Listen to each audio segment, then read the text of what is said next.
Audible Audible Audible, all clear,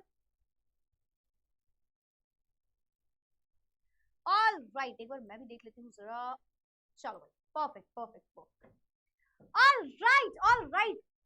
यहाँ पे ठीक है, ब्लैक स्क्रीन, अरे स्टार्टिंग में हो जाती है यार। Hello everybody and welcome to the session, welcome to the doubt session of our chapter solutions. Please let me know in the chat box, am I clearly audible and visible to all of you?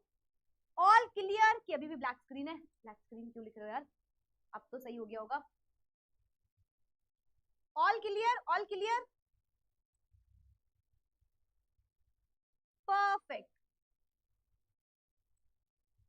चलो भाई, तो start करें। Clear ना? हाँ, अभी सही है, very good. चलो, all right then, all right. So hi everyone, कैसे हो आप सभी लोग? एक बार बता दो कैसे हो आप। अरे ये तो थोड़ा सा नया हेयर स्टाइल ही नहीं हो गई अभी, देखा। हाँ जी भाई, पहले बताओ मुझे, आप सभी को मेरी आवाज आ रही है? लो वॉइस नहीं लिखो यार, मत करो मेरे बच्चे अब तुम ऐसा यार, अब मत करो ऐसा, मैम रो देंगी तुम्हारी। तुम लोग मुझे ना पूरा मतलब पूरा कंप्लीटली टेक्नीशियन बना के छोड़ोगे। अभी बताओ आवाज आ रही है? अभी आवाज आ रही है?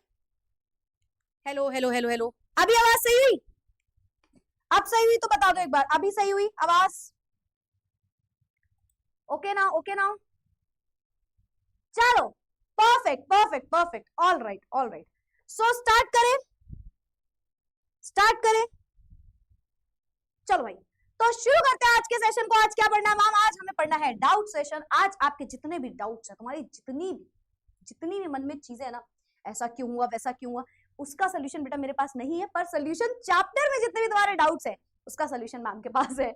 सो अभी सही है ना? चलो ठीक है, परफेक्ट परफेक्ट। तो स्टार्ट करते हैं आज का सेशन। आज हम करेंगे कुछ इंपॉर्टेंट क्वेश्चंस, कुछ case based, competency based questions भी मैं लेके आई हूँ यहाँ पे, जो आपको टीचर्स बोर्ड्स के टाइम पे कराते हैं कि यार अब एग्जाम आने वाले तो अब ये क्वेश्चन पढ़ लो। But your ma'am is there, फिकर नॉट, क्योंकि आपको केमिस्ट्री में एकदम परफेक्टली क्लियर करनी है सारी चीजें। और बोर्ड्स में यार तुम्हारा इंटरव्यू लेने आना है मैम को, है ना? तो मैम तो खुद का ही प्रॉफिट देख रही है, तुम्हारा प्रॉफिट नहीं देख रही है। ये तुम्हारा प्रॉफिट नहीं है, ये मेरा प्रॉफिट है। अगर तुम अच्छे मार्क्स लाओगे, तुम्हारा इंटरव्यू कौन लेगा? मैं। तो इनडायरेक्टली तुम्हारा प्रॉफिट नहीं, मैं अपना प्रॉफिट देख रही हूँ बेटा। तो इसीलिए आपको सारे बेहतरीन बेहतरीन क्वेश्चंस मैम करवाएंगे, पर उसके साथ साथ ये भी इंपॉर्टेंट है कि हम सारी चीजों का एक क्विक रिकैप ले ले, है ना? एक क्विक रिकैप ले ले, ठीक है? मतलब अगर आपने ये सारी चीजें पढ़ी हैं, बहुत अच्छी बात है। किसी किसी को डाउट आया होगा, किसी किसी को ज्यादा डाउट्स आए होंगे, है ना? तो आपको मैम वो सारी चीजें रिवाइज करा देंगी जो भी यहाँ पे इंपॉर्टेंट है, ठीक है? चैट्स प्राइवेट बेटा 11th क्लास में पूरी कोशिश करी गई, पर फिर वही हो रहा है, चैट प्राइवेट अभी चैट्स प्राइवेट करने पे मुझे भी शो नहीं हो रही है, तो इस वजह से 1-2 दिन का टाइम और लगेगा। मेरे ख्याल से कल तक, कल नहीं, अब तो क्लास कब है? वेडनेसडे थर्सडे मेरी क्लास नहीं होती, फ्राइडे को मतलब ऑलमोस्ट 100% कंफर्म्ड है कि मैं चैट्स प्राइवेट कर दूंगी फ्राइडे को, है ना? चलो, क्योंकि अभी वही है, वही हो रहा है, वही वाला सेम वाला। हाँ यार, थोड़ा मुझे लिटरली ध्यान नहीं था, क्योंकि इससे पहले मैं आपकी स्लाइड ही बना रही थी फटाफट बैठ के, और फिर मैंने टाइम देखा, मैंने देखा कि एग्जैक्ट 59 कुछ हो गया, तो मैंने कहा अरे यार आज टाइम पे शुरू करते हैं, जल्दी करना है। तो फटाफट ऐसे ही उठ के आ गए। मुझे अभी याद आया, आप लोग कह रहे हो, तो मैंने देखा अपने आप को जब इसमें, I was like oh shit. But ठीक है, अब जैसा है तो है। अब मैं लुक को चेंज नहीं कर सकती क्लास में, जैसे एंट्री कर ली वैसे ही एंड होगी class. Let's get started with the session today. अब इस चैप्टर में, पूरे सॉल्यूशंस चैप्टर में एक क्विक समरी, जो मैंने आपको बोला था कि अब आपको मैम हर चैप्टर वाइज समरी भी दिया करेगी। तो टोटल 7 यहाँ पे टॉपिक्स है, जो बहुत मेजर टॉपिक्स हैं। अब इसके अंदर भी बहुत सारे सब टॉपिक्स आ रहे होंगे, पर ये आपके मेन टॉपिक्स हैं, जिसमें से पहला टॉपिक होता है कॉन्सेंट्रेशन टर्म्स। कॉन्सेंट्रेशन टर्म्स की अगर हम बात करते हैं बेटा, तो यहाँ पे क्या क्या आता है? यहाँ पे आता है mass by mass, mass by volume, molarity, molality, mole fraction and parts पर मिलियन, है ना?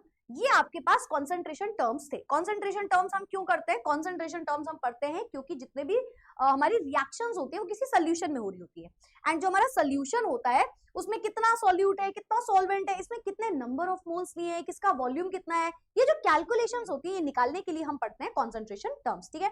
ठीक है, चलो चलो, तो ये होता है कंसंट्रेशन टर्म्स का मतलब।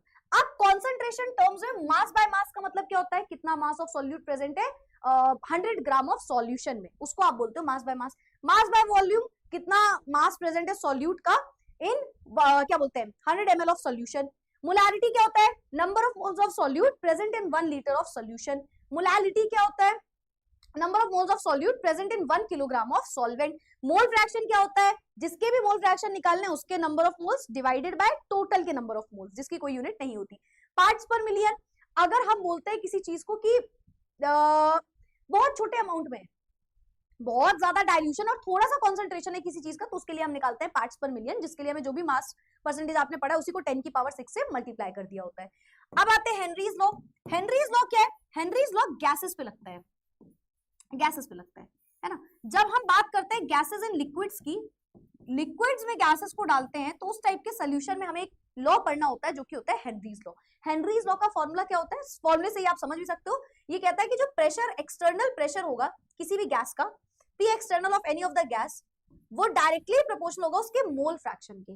और प्रोपोर्शनैलिटी का अगर हम साइन हटाते हैं तो यहाँ पे आता है हेनरीज कांस्टेंट, ठीक है। तो K of H into mole fraction of that gas, तो ये होता है हेनरीज लॉ, ठीक है। इसके बहुत सारे एप्लीकेशंस भी आपने पढ़े थे, है ना, एप्लीकेशंस पढ़े थे, है ना, जैसे कि सॉफ्ट ड्रिंक्स में, है ना, सॉफ्ट ड्रिंक्स में इसका एप्लीकेशन होता है। इसके अलावा एक्वाटिक मैमल्स, एक्वाटिक मैमल्स में होता है ना, कि वो कोल्ड वाटर में ज्यादा यू कैन से सर्वाइव अच्छे से कर सकते हैं, है ना। इसके अलावा स्कूबा डाइवर्स इसका यूज करते हैं ना। तो यहाँ पे हर जगह हेनरीज लॉ लग रहा होता है। ये बेसिकली सॉल्युबिलिटी बताता है किसी भी गैस का कि उसका क्या रिलेशन है प्रेशर से। तो हम बोलते हैं जितना ज्यादा प्रेशर उतनी ज्यादा सॉल्युबिलिटी ऑफ अ गैस, है ना। जो कोल्ड ड्रिंक बॉटल को आप बहुत इजीली उसका एग्जांपल के हिसाब से समझ सकते हो, ठीक है। क्लास एक सेकंड, लेक्चर 7 की पीडीएफ नहीं है क्या? लेक्चर 6 पीडीएफ, लेक्चर 7 पीडीएफ सही नहीं है। अच्छा ठीक है, ओके ओके ओके, चलो मैं इस क्लास के बाद एक बार चेक कर लूंगी सारी पीडीएफ्स, डोंट वरी, ठीक है ठीक है ठीक है। चलो मैंने पढ़ लिया ये वाला, अब इस मैसेज को बार बार मत करना। लेक्चर 6 लेक्चर 7 दोनों चेक करवा लूंगी एक बार, ठीक है। लेक्चर 6 लेक्चर 7 दोनों चेक करवा लूंगी। हाँ, कोई एक पीडीएफ आपकी थी मुझे याद है 5 लेक्चर की या पता नहीं किस लेक्चर की, जिसकी रिटर्न आपको पीडीएफ शायद नहीं मिली होगी, क्योंकि वो रिटर्न पीडीएफ पता नहीं कैसे वो मिली ही नहीं रही है, कहाँ पे सेव हो गई है, तो इस वजह से शायद नहीं मिली होगी।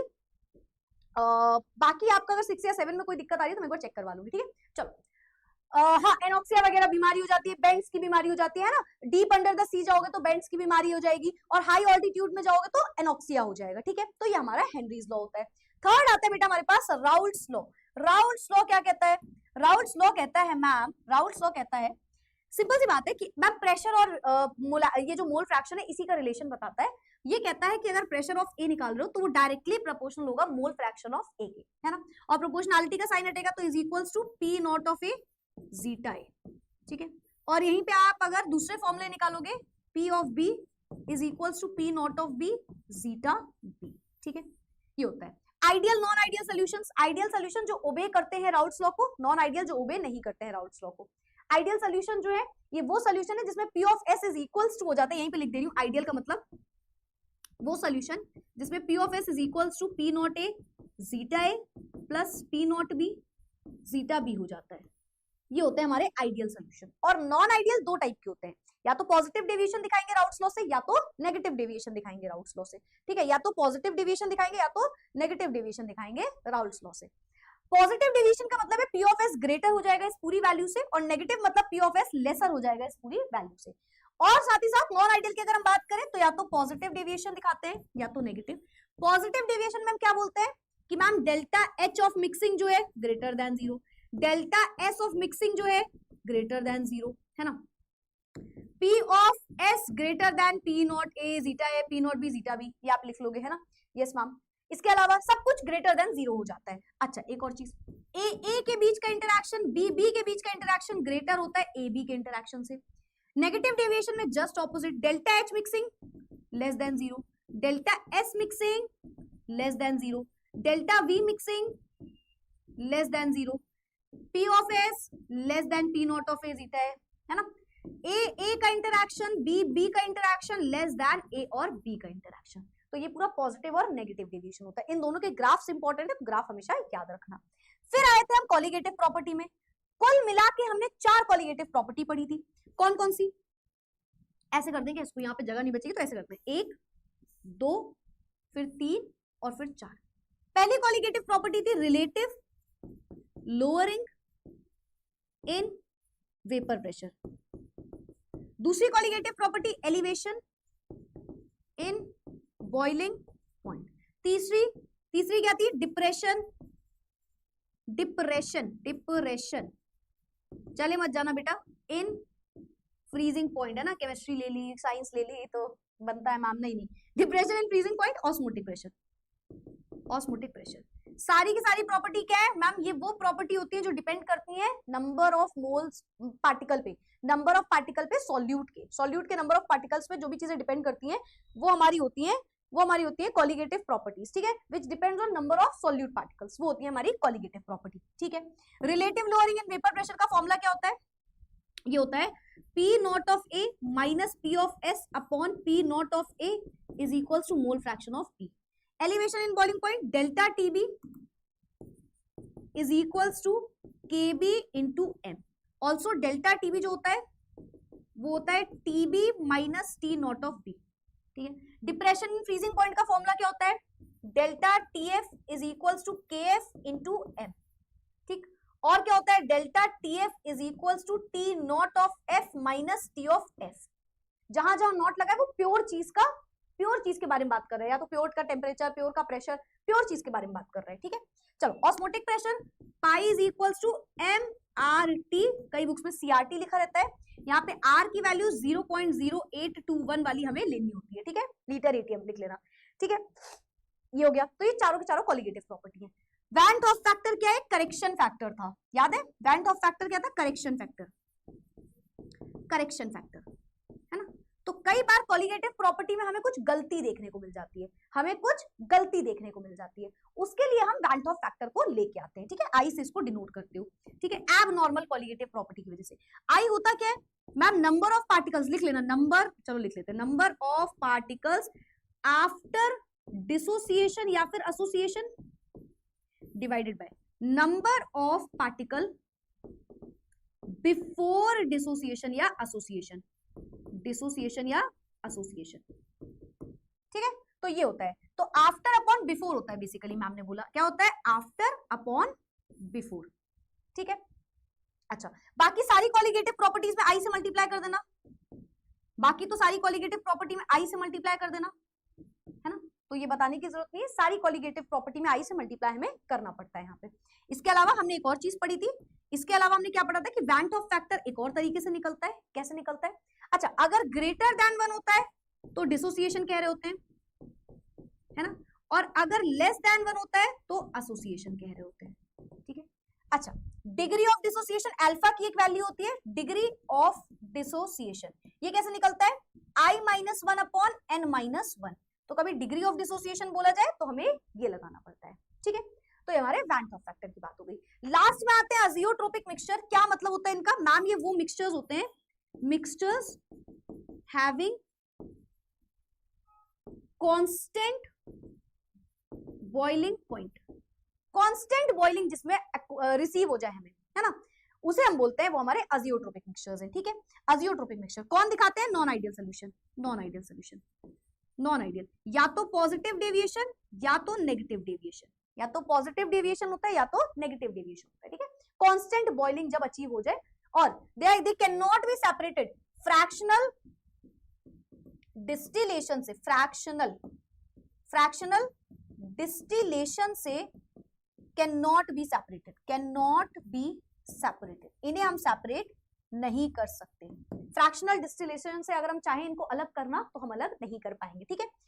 पॉजिटिव डेविएशन या तो नेगेटिव डेविएशन, तो एक होता है minimum boiling azeotrope, maximum boiling azeotrope. Positive है तो minimum boiling azeotrope, minimum boiling, अब लिख लेना यार, अजियोट्रोप, और नेगेटिव है तो मैक्सिमम बॉइलिंग अजियोट्रोप। अभी ना नोट वाला वो नहीं खुल रहा है एप्लीकेशन मेरे इसमें स्क्रीन पे, तो इस वजह से मुझे थोड़ी दिक्कत आ रही है, तो इस वजह से एकदम थोड़ा सा हमको बहुत ही ज्यादा एडजस्ट करना पड़ रहा है, बस थोड़ा टाइम लगेगा यार, मैं तो एडजस्ट कर ही रही हूँ, तुम भी कर लो, है ना। मैं इसको वरना भी छोटा करती, साइड करती, फिर लिख रही होती बगल में, पर इसमें बहुत दिक्कत आती है इस वाले एप्लीकेशन में, तो इसलिए इसको ऐसे फटाफट लिख दिया। चलो भाई, खैर ये है आपकी क्विक समरी। आपके पढ़ाई से कोई कॉम्प्रोमाइज नहीं होगा, बस ये गारंटी मैं ले सकती हूँ, पढ़ाई से कोई कॉम्प्रोमाइज मैं नहीं करूंगी।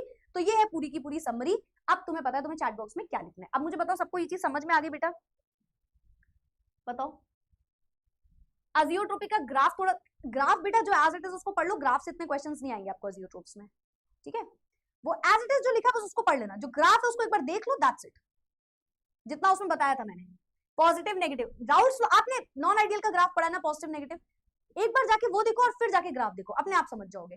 बाकी ग्राफ तो देखो सबका है, आपको इसका भी ग्राफ पढ़ना है, एलिवेशन इन बॉइलिंग पॉइंट, आपको डिप्रेशन इन फ्रीजिंग पॉइंट का भी ग्राफ पढ़ना है, नॉन आइडियल सोल्यूशन के दोनों ग्राफ पढ़ने हैं, आइडियल के दोनों ग्राफ पढ़ने हैं, है ना। तो ग्राफ तो इंपॉर्टेंट है, सारे पढ़ लेना एक बार।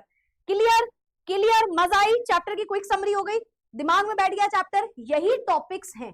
अब कभी भी इस चैप्टर में कंफ्यूज हो तो चैप्टर में तो जब भी कंफ्यूजन हो तो डिटेल लेक्चर देखना, पर एक बार ये वाली जो स्लाइड मिलेगी ना तुमको, इसको उठा के देख लिया करोगे, अच्छा ये पूरा चैप्टर है, तो 5 मिनट के अंदर आप पूरा चैप्टर को रिवाइज कर सकते हो कि ये चीज है। फिर आपको ये भी पता चल जाता है कौन से टॉपिक में आपको कमी आ रही है, कौन से टॉपिक में ज्यादा मेहनत करनी है, तो ये सब आपके लिए बहुत हेल्पफुल होगा, ठीक है।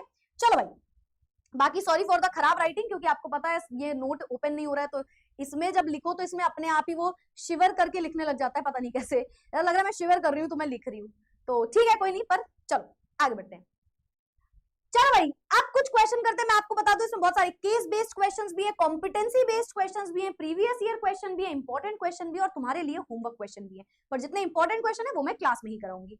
चलो, the value of KH is greater for gases with lower solubility, greater for gases with higher solubility, does not depend on solubility, remains constant for all the gases। सोचो, आपने पढ़ा था KH क्या था, आपको याद होगा कि जो प्रेशर होता है वो डायरेक्टली प्रोपोर्शनल होता है मोल फ्रैक्शन ऑफ गैस के, और अभी भी मैंने ऐसे किया कि प्रेशर ज्यादा तो सॉल्युबिलिटी ज्यादा, प्रेशर ज्यादा होता है सॉल्युबिलिटी ज्यादा हो जाती है ना, और मोल फ्रैक्शन ज्यादा हो जाता है। वहीं pressure is equals to K of H into mole fraction.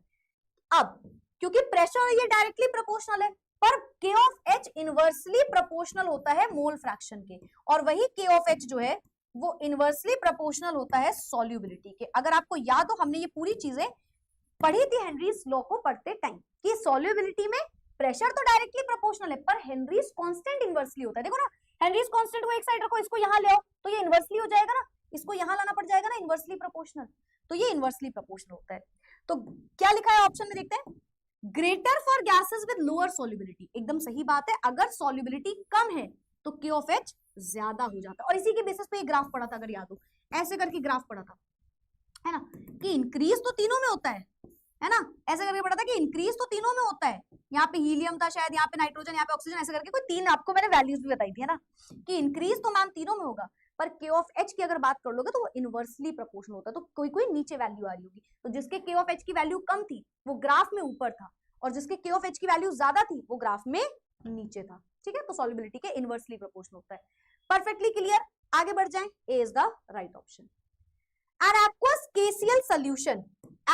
KCl solution of density this has a molality of this mole per kg.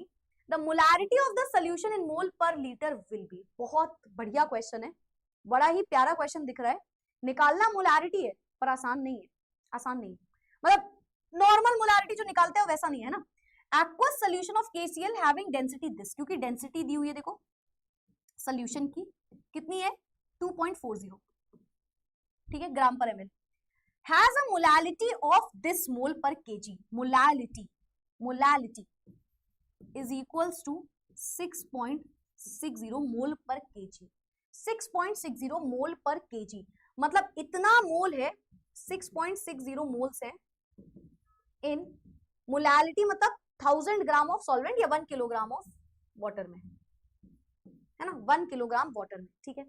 The molarity of the solution in mole per liter will be given molar mass, molar mass given है, molar mass given है KCl का 74.5, खैर नहीं भी given होता तो निकाल लेते, है ना, और molarity निकालना है। molarity कैसे निकलता है, number of moles upon volume of solution in liter, ठीक है, number of moles of solute, ठीक, और number of moles कैसे निकलता है, given mass upon molar mass, क्या हमें कुछ mass given है 6.60, है ना, तो molarity is equals to 6.60 upon molar mass भी गिवन है शायद 74.5, है ना, whole divide by volume of solution रखना है इन लीटर, पर वॉल्यूम तो गिवन ही नहीं है, वॉल्यूम तो गिवन ही नहीं है, पर सॉल्यूशन की डेंसिटी गिवन है, डेंसिटी गिवन है, density is equals to mass upon volume. अब मैं आपसे एक क्वेश्चन पूछने जा रही हूँ, ठीक है, हमें निकालना क्या है, वॉल्यूम ऑफ सॉल्यूशन निकालना है, तो वॉल्यूम को एक साइड ले जाओ, volume is equals to mass upon density, ठीक है, आप मुझे बताइए मैं मास की वैल्यू क्या रखूं, मास की वैल्यू क्या रखूं इन द चैट बॉक्स। और डेंसिटी क्या, डेंसिटी डेंसिटी तो गिवन है, गिवन है, गिवन है, गिवन है, कहां गई, 2.40। बस ये बता दो तुम मुझे बताओ मास। लेकिन मैंने हिंट दे दिया, मैंने यहीं पे कहीं पे हिंट लिखा है, कहीं पे 1 2 3 इन तीनों में से कहीं पे हिंट लिखा है कि मास की वैल्यू क्या होगी। मतलब अगर आपको वर्ड पढ़ोगे तो आप मास की लेक्चर 7 कर देंगे यार, जो भी लेक्चर 7 के साथ हुआ है सही कर देंगे, टेंशन मत लो बेटा, सही कर देंगे, तुम्हारी मैडम सही कर देगी। अभी इसका आंसर बता दो, अभी इसका आंसर बता दो जल्दी से।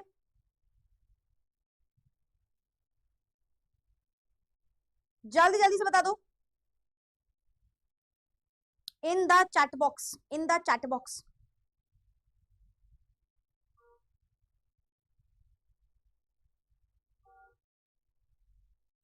मैम मोलैलिटी, मोलैलिटी 6.60 होगा मैम, ठीक है। और कोई कुछ बताना चाहेगा,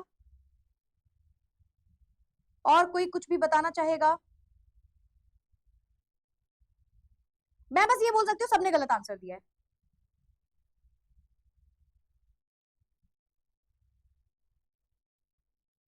ठीक है ठीक है ठीक है ठीक है, चलो चलो चलो, मैं बस ये कह सकती हूँ सभी ने गलत, एक भी करेक्ट आंसर नहीं आया, एक भी सिंगल करेक्ट आंसर भी नहीं आया। और ये है कॉम्पिटेंसी बेस्ड क्वेश्चन, कॉम्पिटेंसी, एक भी करेक्ट आंसर नहीं है, ना ही तो 1000 होगा, ना ही तो 6.60 होगा, ना ही तो 1 होगा, सब गलत, सब गलत, टोटल सब कुछ गलत है यहाँ पे, टोटल यहाँ पे सब कुछ गलत है। चलो समझो, मैंने आपको एक हिंट दिया था, डेंसिटी ऑफ सोल्यूशन गिवन है, आपको मास भी बेटा सोल्यूशन का रखना पड़ता है, और ये जो वॉल्यूम निकाल रहे हो ये भी आप देखो सोल्यूशन के लिए निकाल रहे हो।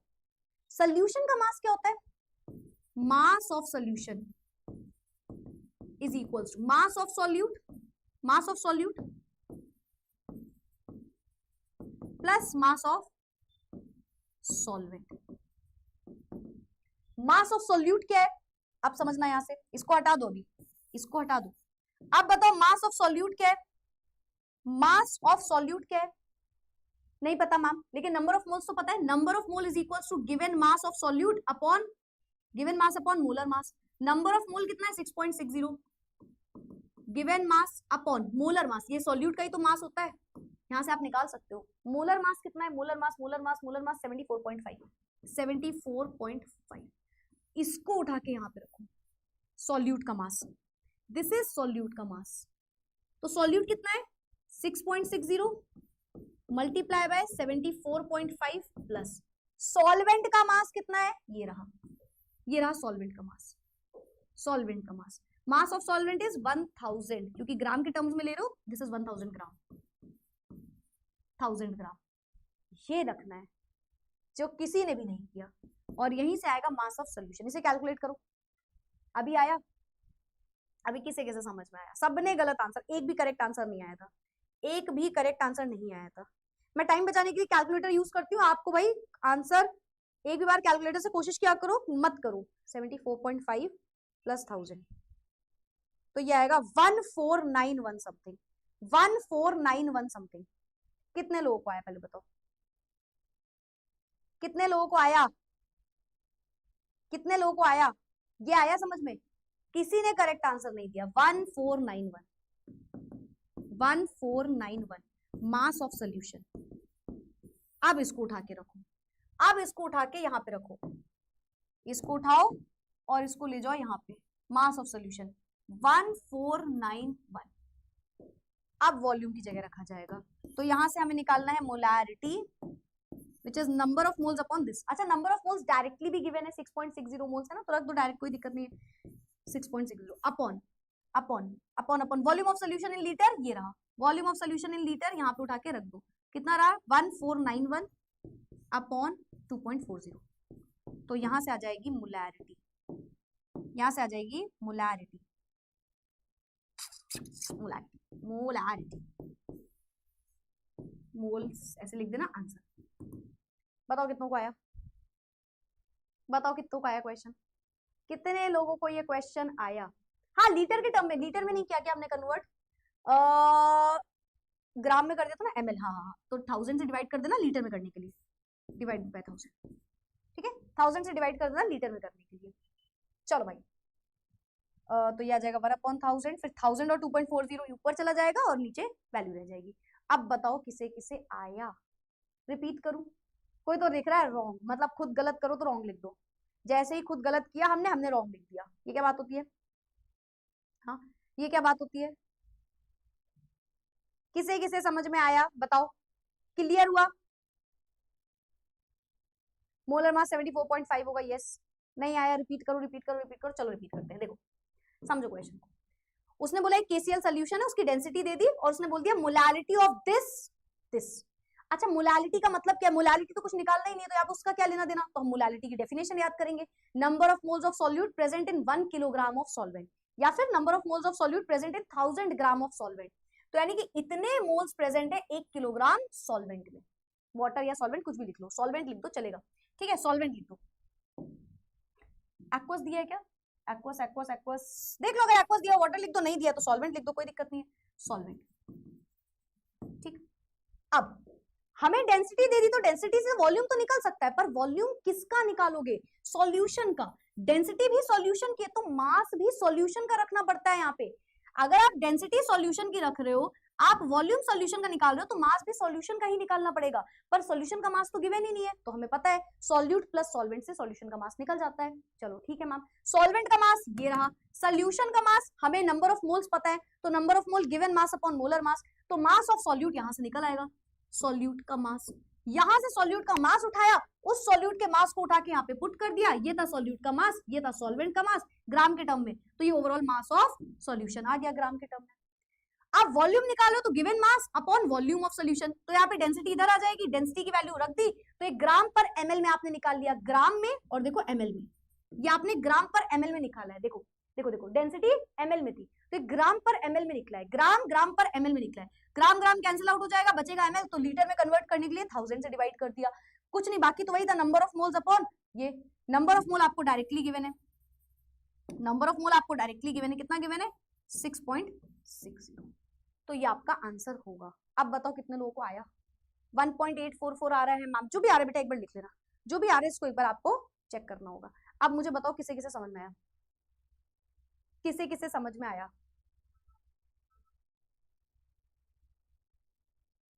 किसे किसे समझ में आया बताओ?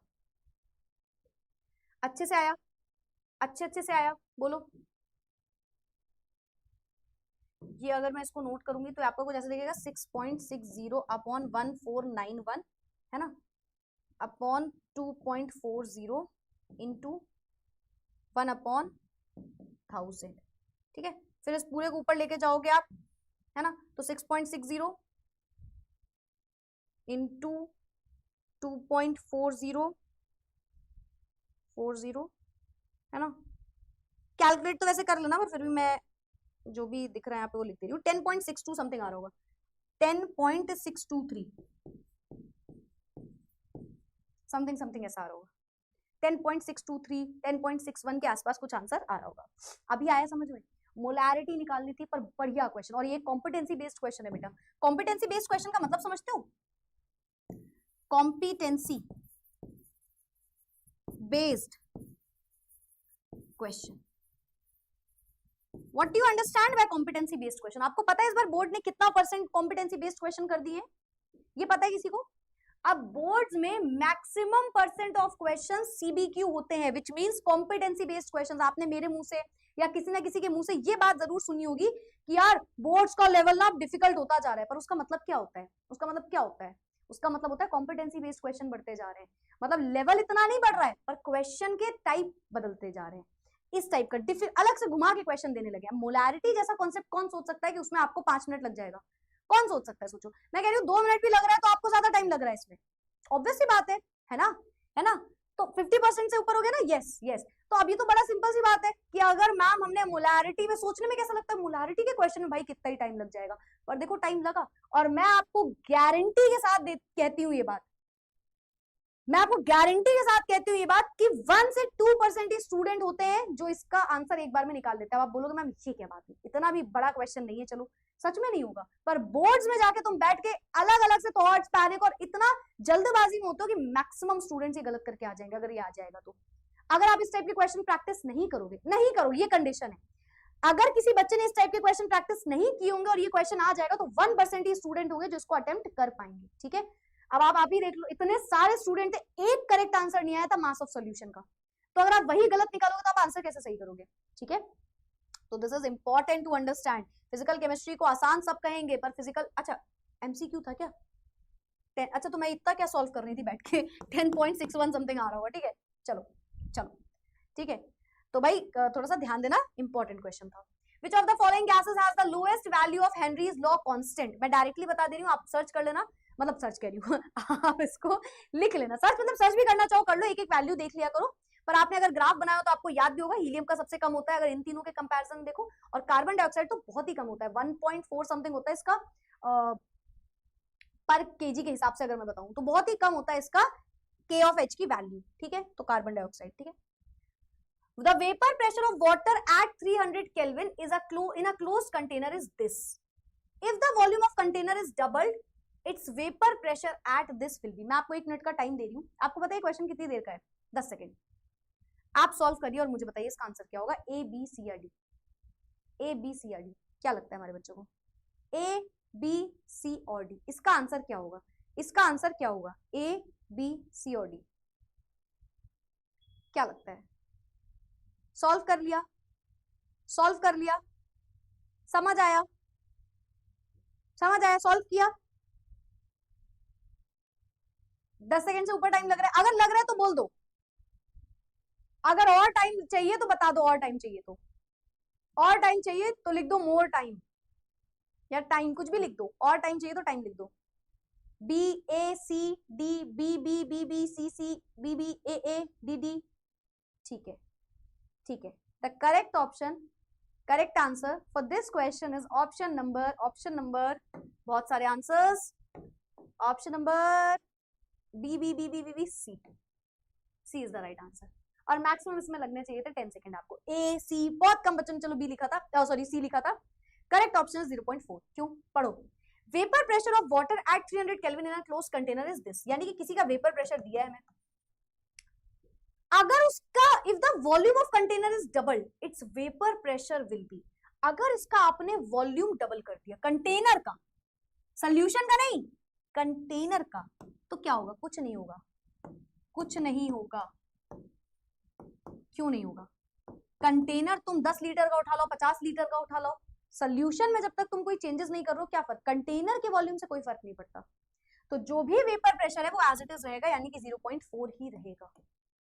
Case based question again, indirect form में एक आसान क्वेश्चन दिया, डायरेक्ट नहीं दिया, इनडायरेक्ट फॉर्म में एक आसान क्वेश्चन दिया। मेजॉरिटी ने आंसर लिखा था 0.8, क्यों? क्योंकि वो सोच रहे डबल हो रहा है तो कुछ ऐसे इंटू 2 हो रहा होगा, पर बेटा कोई कैलकुलेशन थी ही नहीं, कोई भी कैलकुलेशन थी ही नहीं इसमें, there was no calculation.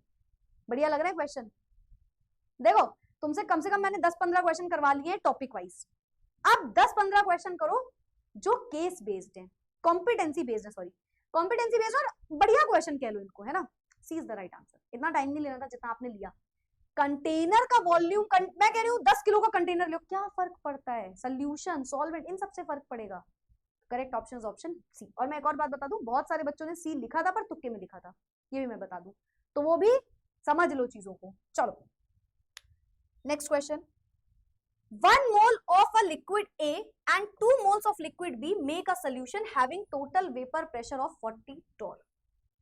Vapor pressure of pure A 2023 का देखो क्वेश्चन है, vapor pressure of pure A and B at 45 torr 30 torr respectively, the above solution is, मतलब देखो क्या बोल रहा है, वो बोल रहा है 1 mole of liquid A, A की जब बात कर रहा है जिसके नंबर ऑफ मोल्स 1 है, 1 mole of liquid A, 1 mole of liquid A and 2 moles of liquid B, number of moles हैं 2, और ये बात हो रही है B की, ठीक है।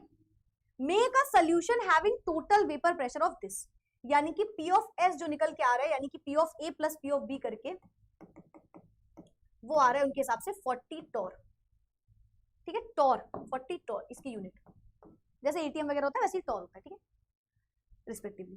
ए का वेपर प्रेशर आपको दिया है, vapour pressure of pure A and B are this, यानी कि P not of A, pure A और प्योर बी है ना, तो यानी कि P not of A is equals to कितना है 45 टॉर, और P not of B is equals to कितना है 30 टॉर, ठीक है। The above solution is ideal, non ideal, shows positive, negative, maximum boiling is true. अब आप कैसे बताओगे मैम? ऐसे टिक तो करना होगा, नहीं, चेक करो चेक करो, और यहाँ पे एक इन्फॉर्मेशन भी लिखो, ठीक है, एक इन्फॉर्मेशन भी लिखो। चलो पहले आप इसको निकालो, P of S is equals to P naught of A zeta A plus P naught of B zeta B, ठीक है। P naught of A कितना है 45 इंटू समथिंग समथिंग आएगा, P naught of B कितना है 30 इंटू मोल फ्रैक्शन निकालने के फटाफट से, मोल fraction of A, number of moles of A upon number of moles of A plus number of moles of B। A के number of moles कितने हैं 1 upon 1 plus 2, तो आ जाएगा 1/3, ठीक। मोल फ्रैक्शन ऑफ B निकाल लो, number of moles of B upon number of moles of A plus number of moles of B। B के number of moles कितने हैं 2 upon total number of moles कितने हैं 2/3 आ जाएगा, ठीक है। तो कितना आएगा 1/3 2/3। सॉल्व करो इसे, सॉल्व करो इसे, 3 1 जा 3, 3 5 जा 15, 3 10 जा, है ना, 3 1 जा 3, 3 5 जा 15, 3 10 जा, ठीक है। तो 15 प्लस 20 35। अब बेटा ये क्या आया? ये आया हमारा कैलकुलेटेड, ये आया calculated vapour pressure of solution, calculated vapour pressure of solution. ये क्या था फिर ma'am? Theoretical vapour pressure of solution. यहां पे ये दो चीजें, एक कैलकुलेटेड वेपर प्रेशर है और एक थियोरेटिकल वेपर प्रेशर है। इसमें किसी को कोई डाउट यहां तक? पहले बताओ, पहले बताओ, किसी को इसमें कोई भी डाउट, कोई भी दिक्कत, कोई भी प्रॉब्लम, तो एक बार पूछ लो,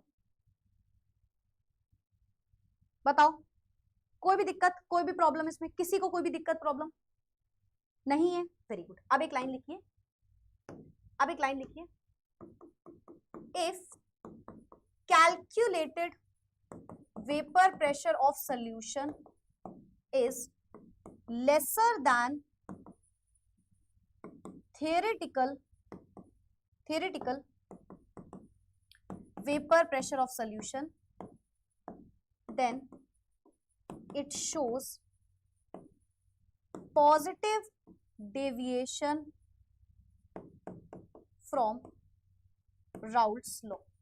बहुत सारे बच्चे होंगे जो सीयूईटी की प्रिपरेशन कर रहे होंगे यहाँ पे, है ना, बहुत सारे बच्चे जेईई नीट की भी होंगे, है ना, बहुत सारे बच्चे होंगे। वेरी इंपॉर्टेंट पॉइंट, ऐसे ही क्वेश्चन घुमाता है, कंपटीशन एग्जाम में ये क्वेश्चन पूछा जाता है। अभी तक भी बोर्ड्स में इतना क्वेश्चन डिफिकल्टी लेवल का नहीं पूछा गया जल्दी, है ना, बट ये सब पॉइंट्स वहां काम आते हैं। पर मेरा फर्ज है यार, देखो मैं कोई आपके जेईई या नीट की तो टीचर नहीं हूँ, बट मैं आपको जितना गाइड कर पाऊंगी 12th के बेसिस पे, जितना हो पाएगा उतना मैं आपको समझा दूंगी, तो आपको टेंशन लेने की जरूरत नहीं। 25 आ रहे हैं क्या? 25 आ रहे हैं क्या? 15 + 20 25 कैसे आ सकता है? 25 आ रहा है, चेक कर लो, तब भी कमी आ रहा होगा। अगर 25 आ रहा है तब भी कमी आ रहा होगा, हाँ, पॉजिटिव डिविएशन हो जाएगा बेटा, पॉजिटिव डिविएशन हो जाएगा फ्रॉम राउल्ट्स लॉ। चेक कर लेना, वैसे 35 ही आना चाहिए, चेक कर लेना जो भी आ रहा हो, ऐसा सोल्यूशन तो नहीं है मेरे पास, जो भी आ रहा हो आप चेक कर लेना, ठीक है, ठीक है, ठीक है, ठीक है। आगे बढ़ जाए, आगे बढ़ जाए, जो भी आ रहा है इससे कम आ रहा होगा, 45 से कम आ रहा होगा, 40 से कम आ रहा होगा, ठीक है। वैसे कैलकुलेशन सही है, गलत तो नहीं है, एक बार चेक कर लो। अगर 25 बोल रहे हो तो देख लेना, वैसे मेरे हिसाब से कैलकुलेशन सही है, ठीक है, ठीक है, ठीक है, ठीक है, ठीक है। लो वॉइस तो नहीं है अभी, तो नहीं होनी चाहिए यार, अभी लो वॉइस अभी भी है नहीं? अभी नहीं है, पिट जाओगे तुम लोग जबरदस्ती, कोई लो वॉइस नहीं है। आगे बढ़ जाए, आगे बढ़ जाए नेक्स्ट क्वेश्चन की तरफ। बताओ, clear clear clear clear clear clear clear है तो बताओ, क्लियर है तो बताओ, क्लियर सही है ना?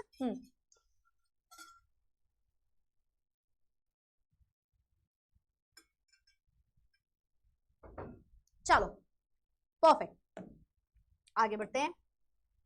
If molality of dilute solution is doubled, the value of molar elevation constant will be. अगर वो बोल रहा है किसी भी डाइल्यूट सॉल्यूशन की मोलैलिटी को हमने डबल कर दिया, डाइल्यूट सॉल्यूशन की मोलैलिटी को हमने डबल कर दिया, मोलर एलिवेशन कांस्टेंट जो आएगा वो क्या हो जाएगा? ये सीबीएसई के क्वेश्चन में पूछा जा चुका है, तो वो बोल रहा है कि मोलर एलिवेशन कांस्टेंट क्या हो जाएगा? बताओ क्या लग रहा है? मैं बता देती हूँ डायरेक्ट, मैं समझा देती हूँ। देखो करेक्ट ऑप्शन होगा आंसर डी, कोई फर्क नहीं पड़ता मोलैलिटी का मोलर एलिवेशन कांस्टेंट बेस में, है ना। डाइल्यूट सोल्यूशन में अगर आपने मोलैलिटी को डबल कर दिया तो उससे कोई लेना देना नहीं होगा, मोलर एलिवेशन कांस्टेंट का कोई लेना। अच्छा मोलर एलिवेशन कांस्टेंट याद रहे क्या होता है, delta TB is equals to KB into F, है ना, ये होता है।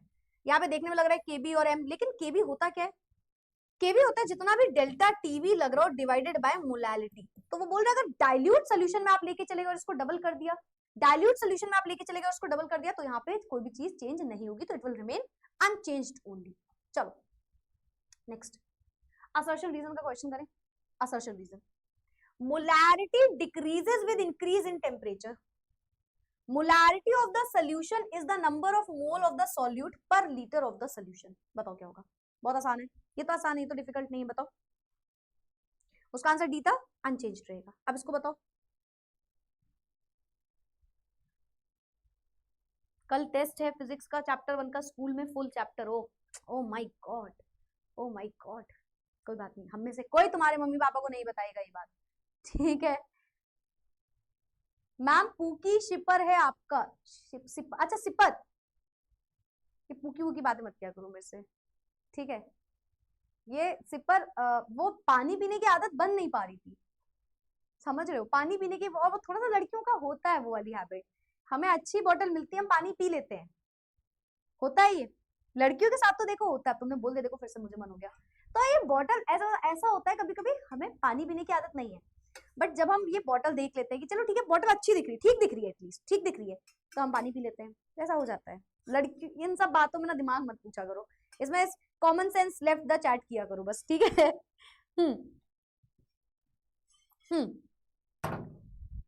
चलो भाई, बड़ा ही आसान सा क्वेश्चन था। मोलैरिटी डिक्रीज करती है जब आप टेम्परेचर को बढ़ाते हो, मोलैरिटी इनवर्सली प्रोपोर्शनल होती है वॉल्यूम के, सबको पता है, और वॉल्यूम प्रोपोर्शनल होता है टेम्परेचर के, तो असर्शन सही लिखा है। मोलैरिटी ऑफ अ सॉल्यूशन क्या है, number of mole of the solute per litre of solution, तो दोनों चीजें सही है, एक्सप्लेनेशन सब सही है ना, ए इज द राइट आंसर, सब कुछ सही था, देखो सब कुछ सही था, है ना, ए इज द राइट आंसर। बहुत सारे बच्चों ने गलत आंसर भी लिख के दिया है, बी लग रहा है उन लोगों को, पर ये सही है बेटा, वो एकदम सही एक्सप्लेनेशन है, आपको लग रहा है एक्सप्लेनेशन गलत है पर वो सही है, यही रीजन होता है कि मोलैरिटी की जो डेफिनेशन है कि वो वॉल्यूम इनवर्सली प्रोपोर्शनल है number of moles of solute per litre, तो इसी रीजन की वजह से बेटा टेम्परेचर पे ये इनवर्सली प्रोपोर्शनल होता है, and A is the right answer, ठीक है। चलो आगे बढ़ते हैं, A is the right answer. Next, nitric acid and water form a maximum boiling azeotrophs. Azeotrophs are binary mixture having the same composition in liquid and vapor phase. क्या लगता है बताओ, नाइट्रिक एसिड और वाटर जो है वो maximum boiling अजियोट्रोप दिखाते हैं। सोचो आपने एग्जांपल्स पढ़े थे, आपने कुछ एग्जांपल्स पढ़े थे अजियोट्रोप्स के, है ना, उन एग्जांपल्स के चलते आपको बताना है भाई क्या ये सही है या नहीं, मतलब सही तो है, क्या सही है क्या गलत है इसमें, ये आपको बताना है। मम्मा देख रहे हो, मतलब कैसे, ये देखो, हाँ इससे मुझे याद है, ये देखो मैंने अपने आप को क्या गिफ्ट दिया था गाइस, कैन यू सी, मेरे ही सर पे गिर गया यार, चलते चलते मेरे ही सर पे गिर गया, मैं चल रही हूँ मैंने अपने सर पे गिरा दिया, लग गई यार, कैसी हरकत है मेरी, कभी मैं गिरती हूँ कभी मैं चीजों को गिरा लेती हूँ, कैसा लग रहा है गाइस ये, सी ये मैंने खुद को गिफ्ट कर दिया था, थोड़ा सा धूल लग गई इस पे, इट्स ओके। देख रहे हो तुम लोग, ऐसे लोगों को देख के लगता है कि ये किसी ने मुझे दिया है, जो भी आता है उसको लगता है वाह ये किसने दिया है, must be given by your best friend, हाँ बट नहीं, ये मैंने खुद को दिया है। ये मैंने खुद को दिया है। कैसा लग रहा है पहले ये बताओ, ABCD आंसर बाद में बताना, इसका बताओ कैसा लग रहा है ये, इसके बारे में बता दो। हाँ मतलब इट्स लाइक जैसे बोलते हैं टीचर साहेब, तो इट्स टीचर साहिबा, कुछ मैं ऐसा चाह रही थी टापुर आपुर लिखा हो, बट मुझे ऐसा कुछ मिला नहीं, मुझे समझ नहीं आया मैं कहाँ से कस्टमाइज करूँ, मुझे ऐसी चीजें बहुत पसंद है, मुझे बहुत पसंद है, मुझे ऐसे इतना शौक बाकी चीजों का नहीं है, ऐसे लड़की वाली जो चीजें होती है मुझे बहुत रेयर, टेडी वेडी मुझे नहीं पसंद, तो ये सब बस कोई दे दे मजा आ जाती है, देख रहे हो इनडायरेक्टली कैसे मैं भीख मांग लेती हूँ चीजों की। और ये मैंने अपने ही सर पे गिरा लिया है, सारा साहिबा टूट गया मेरा, साहिबा आए घर का है ना, आज पूरा साहिबा निकल गया मेरे ही सर पे गिर के। चलो मैं तो मस्त चल रही हूँ तुमसे पूछते पूछते सामने जाके लड़ गई, कुछ भी हो जाता है ना। चलो बताओ भाई क्या करेक्ट आंसर है, बहुत सारे आंसर्स वैसे हमारे पास आ चुके हैं, करेक्ट ऑप्शन बी है ना, देखो ये तो सही लिखा था, ये एग्जाम्पल भी सही होता है ना, और ये तो सबको ही पता है, तो लास्ट टाइम डेफिनेशन में ही पढ़ लिया था, सही दोनों चीजें पर कोई एक्सप्लेनेशन नहीं है इस बात की, ठीक है। तो मैक्सिमम बॉइलिंग का एक्सप्लेनेशन तो आपको पता है ना क्या होता है, मैक्सिमम बॉइलिंग अजियोट्रोप है ना, नेगेटिव डेविएशन दिखा रहा होगा राउट्स लॉ से, नेगेटिव डेविएशन दिखा रहा होगा राउट्स लॉ से, तो इसकी एक्सप्लेनेशन गलत थी, मतलब सही नहीं थी, you can say. Next question, चलो भाई कुछ न्यूमेरिकल्स पे आ जाते हैं फटाफट से, कुछ न्यूमेरिकल्स में आ जाते हैं फटाफट से। Perfect. 1 molar aqueous solution of this is heated to its boiling point. Solution has the boiling point of this. Determine the Van Hoff factor.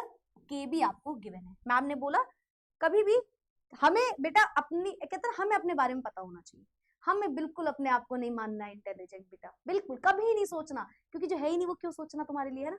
तुम्हें कभी भी ये नहीं सोचना एग्जाम में कि अरे फॉर्मूला लिखा मुझे आता नहीं, बेटा तुम्हें नहीं आता। हमेशा दिल अपने देखो, अपनी छूट अपने आप से नहीं छुपा सकते तुम, कोई देखे ना देखे भगवान के पहले तुम भी देख रहे हो खुद को, भगवान बाद में देखता है, तुम पहले देखते, तुम्हें तो अपनी हरकतें पता है ना बेटा।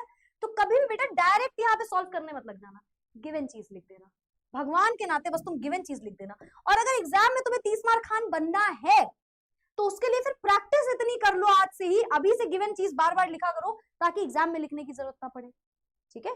तो कोशिश करो ये चीज आप समझो, और छुट्टी छुट्टी लिख दिया तो बेटा आज पिट जाओगे। चैप्टर का कोई भी एक तिनका भी इस चैप्टर का आपको छोड़ना नहीं है। आज की क्लास 10-15 मिनट एक्स्ट्रा ही लूंगी मैं, है ना। जितने क्वेश्चन करोगे तुम्हें उतनी मजा आएगी। तुम्हें लगता है कि मजा नहीं आ रही, बट है मजे वाली बात है ये, ठीक है। जितने क्वेश्चन करोगे उतना आपके लिए अच्छा है, तो कोशिश करो पढ़ लो। चलो तो भाई हमें क्या गिवन है, 1 molar aqueous solution is heated। 1 molar मतलब number of moles is equals to 1 लिख लो, या लिख लो मोलालिटी डायरेक्ट, है ना, molality is equals to 1 m, ठीक है। Is heated to its boiling point, solution has boiling point this, solution का boiling point यानी कि temperature of T of B is equals to कितना, 100.18 डिग्री सेल्सियस, ठीक है। सोल्यूशन का बॉइलिंग पॉइंट ये है, ठीक है मैम। अच्छा एक चीज नहीं गिवन है पर मैं लिख दूं T नॉट ऑफ B, क्योंकि वाटर की ही बात हो रही है। तो बॉइलिंग पॉइंट कितना होता है, बॉइलिंग पॉइंट वाटर का कितना होता है, 100 डिग्री सेल्सियस, ठीक है। वैन टॉप फैक्टर निकालना है, केबी आपको गिवन है, केबी आपको गिवन है कितना, 0.512, ठीक है। आई की वैल्यू हमसे पूछी गई है, चलो भाई निकाल लो। Delta TB is equals to KB into M, ठीक है। तो डेल्टा टीबी क्या होता है, डेल्टा टीबी होता है TB minus T naught of B is equals to KB into M.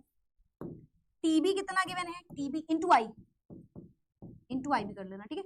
TB कितना गिवन है, सोल्यूशन का boiling point 100.18 minus T naught of B 100 degree Celsius, KB की वैल्यू कितनी है 0.512 multiply by molality 1 into I. थोड़ा हलवा question हो गया ये तो। आई इज इक्वल्स टू कितना हो गया, ये आएगा 0.18, है ना, 0.18 ही होगा ना, 0.18, हाँ 0.18 डिवाइडेड बाय 5, 0.512, तो यहाँ से आई की कुछ वैल्यू आ जाएगी। थोड़ा सा आसान क्वेश्चन हो गया ये तो भाई, ये तो थोड़ा सा आसान क्वेश्चन हो गया। बताओ आया आया आया आया, सब सही है ना, सब सही है ना, कोई दिक्कत तो नहीं है किसी को, दिक्कत समस्या प्रॉब्लम तो नहीं है किसी को, दिक्कत समस्या प्रॉब्लम तो नहीं है, बता दो अभी है तो बेटा अभी बता दो, अभी बता दो। सब सही है ना, सब सही है, सब सही है। आई की वैल्यू निकाल लो, आई की वैल्यू निकाल लो, 0.18 डिवाइडेड बाय 0.512, 0.35, ये आ रहा होगा आई की वैल्यू, ठीक है। चलो चलो चलो, हाँ 0.3 समथिंग ना, 0.35 सही है। चलो चलो वेरी गुड वेरी गुड, हो गया। नेक्स्ट क्वेश्चन, यहाँ पे सोल्यूशन है, देखते रहना, नियरली आंसर यही आ रहा होगा। A 0.01 mole solution of AlCl3 freezes at this, calculate the percentage of dissociation। अच्छा मतलब percentage of dissociation, अल्फा पूछ रहा है, K of F हमें गिवन है, ठीक है, गिवन लिखो। मोलालिटी मैम है 0.01 m, AlCl3 freezes at this, अच्छा मतलब T of F गिवन है 0.068, बताना सही है यानी, T of F है ना। KF आपको गिवन है 1.86,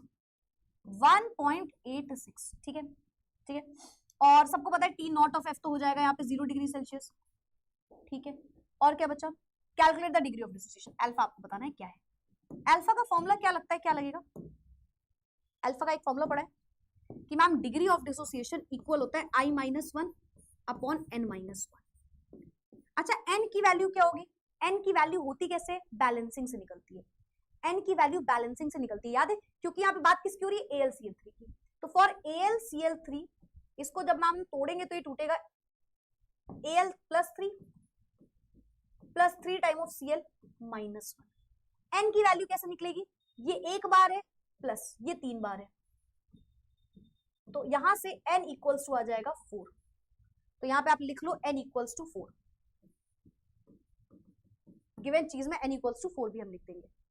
अब i हमको निकालना है, क्योंकि ये बात कर रहा है किसकी? ये बात कर रहा है डेल्टा TF से रिलेटेड, तो हम यहां से i की वैल्यू निकाल लेंगे। तो हम पहला फॉर्मूला लगाएंगे, delta TF is equals to KF into M into I। Delta TF होता है T not of F minus T of F is equals to K of F into M into I। T not of F कितना है? Minus का था, minus का, तो minus का T not of F तो 0 हो गया। अच्छा, माइनस का 0.068। KF कितना है? 1.86 मल्टीप्लाई बाय मोलैलिटी कितना है? आई थिंक डायरेक्टली था 0.01 इंटू आई। तो यहां से आई का फॉर्मूला बनेगा, आई इज इक्वल्स टू क्या हो जाएगा? इसको एक साइड रखो, बाकी सबको एक साइड ले, ये हो जाएगा 0.068 डिवाइडेड बाय 1.86 मल्टीप्लाई बाय 0.01। तो यहां से आई की कोई वैल्यू आ जाएगी। पहले बताओ इसमें किसी को कोई दिक्कत, फिर मैं आगे बढ़ूं। इसमें किसी को कोई भी दिक्कत? मैं एक बार रिपीट करती हूँ बेटा, मैं बार बार रिपीट तुम्हारे लिए कर दूंगी, तुम जितनी बार बोलोगे मैं कर दूंगी, पर फिर कोशिश करो आप भी थोड़ा सा जल्दी समझने की। देखो अगेन, ऐसा नहीं है कि अरे कोर्स तो मैम ने भेज दिया था स्टार्टिंग में कह के 10 बार पूछोगे 10 बार बताएंगे, पर मैम आप ये मत कहना पहली बार में ही बस बेटा अब नहीं बताएंगे। नहीं, हम आपको सच में 10 बार बताएंगे, पर कोशिश करो 10 बार पूछने की जरूरत ही ना पड़े। ये आपकी तरफ से थोड़ी सी कोशिश होनी चाहिए। अब जैसे मैं आपको हर क्वेश्चन 2-2 3-3 बार रिपीट कर रही हूँ, खुद से कर रही हूँ, लेकिन अगर चौथी पांचवी बार जरूरत पड़ रही है तो बेटा फिर तो एक क्वेश्चन हो पाएगा एक क्लास में, तो हमें थोड़ा तो क्लास को टाइमली देखना पड़ेगा। तो मैं आपको एक्स्ट्रा क्लास भी कर रही हूँ, देखो आज की मैं एक्स्ट्रा क्लास करूंगी, आज आपकी क्लास 15-20 मिनट एक्स्ट्रा होगी, कंफर्म होगी, आज 1 घंटे की क्लास नहीं होगी, ठीक है, लेकिन कोशिश करो थोड़ा सा जल्दी समझने की। मैं सब कुछ रिपीट करने जा रही हूँ, क्या कैसे आया सुन लो। सबसे पहले आपको जो इन्फॉर्मेशन गिवन थी वो लिखी। अब यहाँ पे n की वैल्यू में बहुत लोग कंफ्यूज जाते हैं। n क्या है? मैंने आपको लास्ट टाइम बताया था, n होता है स्टोकियोमेट्रिक कोफिशिएंट, जो आप देख रहे हो उसमें जो बैलेंसिंग है उसका सम है ना। तो यहाँ पे 1 भाई AlCl3 की बात हो रही, जब इसको तोड़ो, अगर किसी ने टॉपिक वाइज क्वेश्चंस लगाए तो उसको पता होगा हमने ये क्वेश्चन किया है। AlCl3 के लिए नहीं किया है, पर K2SO4 के लिए किया था, K2SO4 के लिए किया था, KCl किसी के लिए तो किया था। अगर आपने ये मेरे साथ टॉपिक वाइज पढ़ा है तो सेम क्वेश्चन आपने इसी तरीके का क्वेश्चन लगाया हुआ है, ठीक है। तो यहाँ पे AlCl3 को तोड़ोगे तो ये Al और Cl में टूटेगा। अब इसको बैलेंस देखो, यहाँ पे 1 आया, यहाँ पे 3 आया, सबको पता है ये +3 है, यहाँ पे 3 है। अच्छा, ये बैलेंस तो 9th क्लास में पढ़ा होगा आपने, ये तो पढ़ा ही होगा कि अगर यहाँ पे +3 है और यहाँ पे -1 है तो ये भी तो 3 बार Al होना चाहिए ना, Cl जो है वो 3 बार होना चाहिए, तो 3 टाइम्स, तो बैलेंसिंग आ गई 3 + 1 4। तो n की वैल्यू यहाँ से निकल के हमारी आ गई, ठीक है। तो n की वैल्यू में अगर कंफ्यूज हो तो n की वैल्यू होती है स्टोकियोमेट्रिक कोफिशिएंट की बैलेंसिंग, ठीक है। अब delta TF is equal to KF into M into I। बहुत लोग बोलते हैं delta ma'am T not of F नहीं समझ में आता, बेटा आपको नहीं गिवन है तो हमेशा याद रखो जनरली वाटर की ही बात हो रही होती है, जिसका फ्रीजिंग पॉइंट 0 डिग्री होता है प्योर स्टेट में और बॉइलिंग पॉइंट 100 डिग्री होता है। तो नहीं गिवन और रिक्वायरमेंट है तो आप इसको रख सकते हो, ठीक है। तो हमने रख दिया, -T ऑफ F गिवन था, KF गिवन था, M गिवन था, I निकाल लो। बोलो किसे किसे आया अभी? 86.6% समथिंग आ रहा है। चलो देख लेते हैं एक बार, कैलकुलेट कर लेते हैं एक बार। 1.86 मल्टीप्लाई बाय 0.01 0.0186 0.0186 0.0186 0.0186 डिवाइड कर दिया, 3.65 समथिंग आ रहा होगा। 33 क्यों बोल रहे हो? 33 3.65 आ रहा है, डिवाइड करने पे 3.65 आ रहा है, कैलकुलेटर थोड़ी गलत होगा। बस अब इसको उठा के यहाँ पे रख दो, चेक कर लेना आपने शायद कुछ गलत कर दिया बेटा। तो ऐसे क्या हो जाएगा, alpha is equals to 3.65 -1 upon 4 -1, alpha is equals to 2.65 upon 3। यहां से आ जाएगी अल्फा की कुछ वैल्यू, अल्फा की कुछ वैल्यू 2.65 डिवाइडेड बाय 3, 0.88, ये आ रहा होगा 0.88, मल्टीप्लाई 100 से कर सकते हो अगर चाहो तो, है ना, तो 88%। अच्छा 88 वो बोल रहे हो क्या, 88 ओवरऑल आंसर बोल रहे थे क्या 0.88? अच्छा अच्छा, तो फिर ठीक है, तो फिर ठीक है, फाइन फाइन, मुझे लगा मैं आई पूछ रही हूँ तो वो बता रही हूँ, ठीक है। तो 0.88% के टर्म में लिखना हो तो परसेंट लिख दो, 0.88 भी लिख सकते हो, चलेगा, ठीक है, पर कोशिश करो, क्योंकि ये डिग्री ऑफ डिसोसिएशन हमेशा परसेंट में होता है, 100% डिसोशिएट हो गया, 80% हो गया, तो आप यहाँ पे परसेंट के फॉर्मेट में लिख के आओ। चलो भाई, अब आपको पता है चैट बॉक्स में क्या लिखना है, अब आपको पता है चैट बॉक्स में क्या लिखना है। आ रहा है क्वेश्चन समझ में, बताओ आ रहे हैं क्वेश्चन समझ में? देखो मैं आसान क्वेश्चन तो बेटा लेके ही नहीं आई हूँ, आसान क्वेश्चन में तुम्हें होमवर्क दे दूंगी, करते रहना जाके, ठीक है, सिंपल सी बात है, आपसे सब बता देंगे डेल्टा टीएफ निकालना, पर बोर्ड्स के टाइम पे जो चीजें पढ़नी है वो आज से प्रैक्टिस हमारी होनी चाहिए, मेरा सिंपल कहना है। और मैं कहती हूँ ये बात कि बोर्ड्स में आप ऐसे पढ़ के जाओ कि आप कहो कि बोर्ड्स का पेपर आसान आया था, ये ना कहना पड़े कि यार हमने कम पढ़ा मुश्किल आ गया, नहीं, शुरुआत से इतना पढ़ लो कि डिफिकल्ट की हैबिट ऑलरेडी लग जाए आपको। क्लियर है, रिपीट भी मैंने कर दिया, चलो आगे बढ़ते हैं। नेक्स्ट क्या है हमारे पास, इतना cubic centimetre of an aqueous solution of a protein contains इतना ग्राम of protein, osmotic pressure of such solution at this is found to be this, calculate the molar mass of the protein। कोई भी protein की बात हो रही है, कोई भी कंपाउंड कुछ भी हो सकता है, ठीक है, उसके बारे में कुछ इन्फॉर्मेशन है। 200 cubic centimetre of an aqueous solution, तो वॉल्यूम कितना हो गया 200 क्यूबिक सेंटीमीटर। चैट बॉक्स में जल्दी से इसको लीटर में कन्वर्ट करके बताओ। कंटेन्स इतना gram of protein, given mass of protein है 1.26 ग्राम, गिवन मास कंटेन्स इतना gram of protein. Osmotic pressure of such solution, pi की वैल्यू गिवन है, solution at 300 kelvin is found to be 2.57 multiply by 10 की power -3। Temperature आपको given है 300 kelvin, ठीक है। Calculate करना है मोलर मास, तो देखो अगर ऑस्मोटिक प्रेशर गिवन है तो वही वाला फॉर्मूला लगेगा, है ना, ऑस्मोटिक प्रेशर की बात हो रही है तो वही वाला फॉर्मूला लग जाएगा। 0.2 इज द राइट आंसर बेटा, ये हो जाएगा 0.2 लीटर, ठीक है, 0.2 लीटर। हमें पता है क्या होता है, pi is equals to MRT, number of moles upon volume of solution into R into T, ठीक। पाई की वैल्यू मेरे ख्याल से गिवन है ना 2.57 इनटू 10 की power -3 is equals to, number of mole नहीं पता, given mass upon molar mass, और मोलर मास ही हमको निकालना भी है।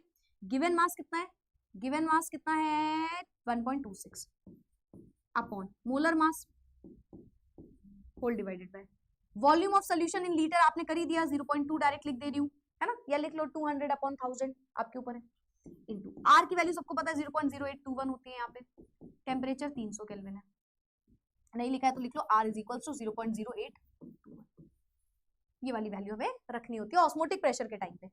चलो भाई बताओ, आया समझ में, आया समझ में?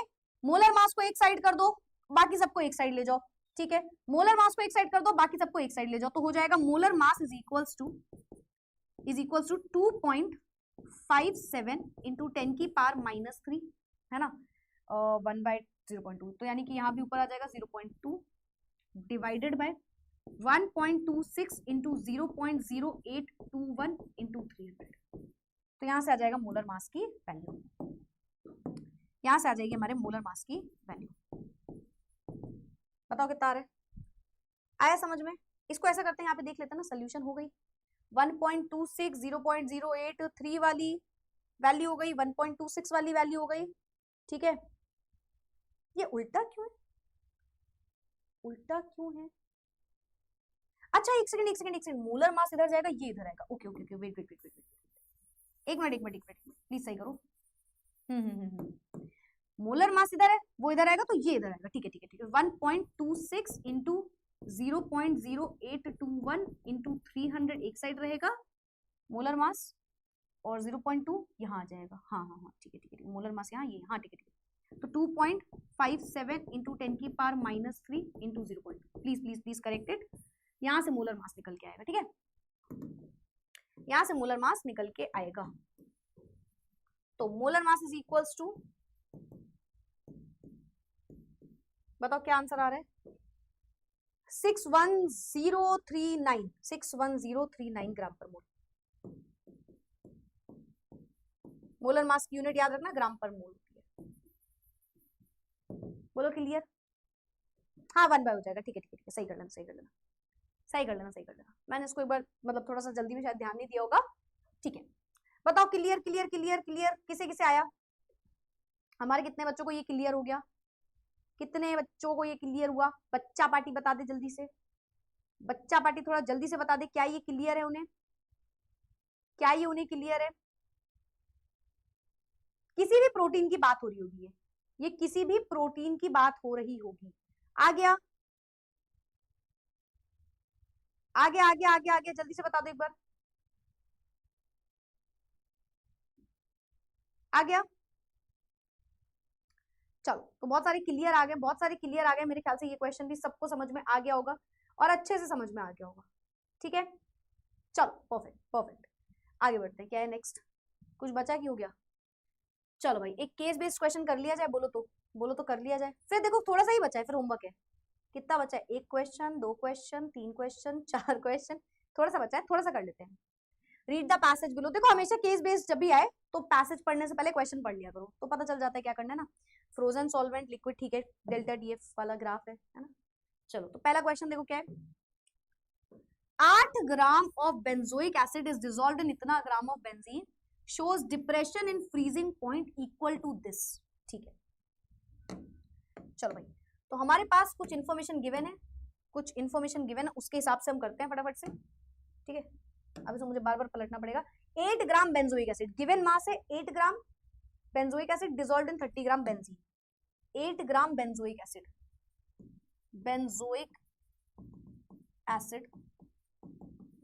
डिसॉल्व्ड इन, क्या था, किसमें डिसॉल्व था? Dissolved in 30 gram of benzene, 30 gram of benzene. ठीक है इसको इसमें डिसॉल्व किया गया। ठीक है benzene benzene benzene shows a depression of in freezing point equal to this. Depression in freezing point, depression in freezing point directly है 2.62, तो डेल्टा टीएफ दिया डायरेक्टली 2.62 है ना, डायरेक्टली, क्योंकि उसने डिप्रेशन इन फ्रीजिंग पॉइंट लिख दिया था। ठीक है molar depression constant for benzene is this, molar depression constant KF given है 4.9। What is the observed molar mass of benzoic acid? 4.9 KF है। मोलर मास बताना है, मोलर मास बताना है, observed molar mass of benzoic acid, benzoic acid. अब सुनो, आधे से ज्यादा 30 मार्क खान, मुझे पता है ऐसे करता कोई नहीं पर सोचता सब है, सोचते सब है, ये बात ये करते सब नहीं पर बेंजोइक एसिड, अच्छा मतलब बेंजीन पे लगा है COOH। मैम एक कार्बन, टोटल 6 कार्बन, टोटल इतने ऑक्सीजन, इतने हाइड्रोजन जितने भी हैं, है ना, इन सबको उठा के इसका मास निकाल लो। पर बेटा वो बोल रहे ऑब्जर्व्ड मोलर मास, यानी कि आप 30 मार्क खान नहीं बनोगे यहाँ भी, है ना, आपको यहाँ भी इंटेलिजेंट खुद को नहीं समझना है। ऑब्जर्व्ड मोलर मास का मतलब है आपको पूरी कैलकुलेशंस करनी पड़ेगी। ठीक है चलो अब क्योंकि ये पूरा फॉर्मूला घुमा हुआ है, पूरा रिलेशन है केएफ से, यानी कि डेल्टा टीएफ से, तो डेल्टा टीएफ से निकाल लो केएफ इनटू एम। अच्छा कहीं भी उसने नहीं बोला डिसोशिएट क्या है, ये क्या है, कोई लेना देना नहीं है। और पहली चीज दोनों नॉन वॉलेटाइल ग्रुप्स हैं, तो आपको यहाँ पे आई से मल्टीप्लाई नहीं करना है। ठीक है तो delta TF is equal to KF into M. M क्या होता है? Given mass upon molar mass whole divided by mass of solvent in kilogram. कोई बड़ी बात नहीं है, सबको पता है जो ज्यादा अमाउंट में है वो सॉल्वेंट हो गया और जो कम अमाउंट में है वो सॉल्यूट हो गया। ठीक है तो केएफ कितना है? डेल्टा टीएफ पहले देखो 2.62, ठीक है केएफ कितना है? 4.9 मल्टीप्लाई बाय गिवन मास कितना है? सॉल्यूट का 8, मोलर मास हमें निकालना है, whole divided by mass of solvent in kilogram, तो 30/1000 ये कर देना है, आंसर आ जाएगा। बोलो कर लोगे? क्या होगा यहाँ से? क्या होगा क्या होगा क्या होगा? हम बोलेंगे मोलर मास एक साइड रखो, ठीक है, तो मोलर मास वहां जाएगा, यहाँ आएगा, तो molar mass is equals to 4.9 into 8, है ना, ऊपर चला जाएगा, into 1000 upon upon upon upon 2.62 into 30। एक बार चेक जरूर कर लेना, यही होगा 1000/30, मोलर मास वहां जाएगा, 2.6, हाँ सही है। ठीक है यहाँ से मोलर मास निकल के आ जाएगा। अब बताओ चार्ट बॉक्स में आया समझ में? ग्राम पर मोल में आएगा आंसर। बताओ किसे किसे क्लियर है, फटाफट हाथ चल रहे हैं। रिपीट कर दूं मैं, इसको भी रिपीट कर दूं? यार ये तो इजी है, इसमें तो कुछ नहीं करना है। देखो आपको सब चीजें गिवन थी, ठीक है, आपको ये गिवन चीजें, ठीक है। मोलर मास उसने आपसे पूछा है, फॉर्मूले में रख दिया, गिवन मास अपॉन मोलर मास, है ना। मास of solvent in kilogram, mass of solvent in kilogram, बस उठा के बस वैल्यूज रखी है मैंने बेटा इसमें। तो competency based question, sorry case based question है ये, बोर्ड्स का, बोर्ड्स में पूछा गया है। बोलो कर पाओगे, कर लोगे, पक्के से कर लोगे, बता दो एक बार।